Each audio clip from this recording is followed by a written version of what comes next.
Banyakkan kalau musim hujan tu tayar licin, dia tak grip. Dia tu tayar, lagi tu kalau Okay bang, sekarang ni kita dapat banyak macam isu sikit lah kan pasal rider banyak mengadu lah pasal masalah tayar ni.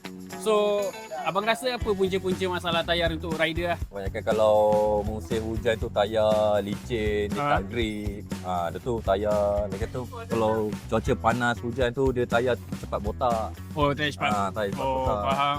So, benda tu punca-punca. Biasa itulah tayar licin, tak grip dengan tayar cepat botak. Macam tadi abang dah macam pegang tayar ni. So, apa perasaan abang pasal tayar Zentrax ni bang? Bagi saya dia punya material ni lagi better daripada tayar yang saya pakai sebelum ni lah. Oh, okay, faham.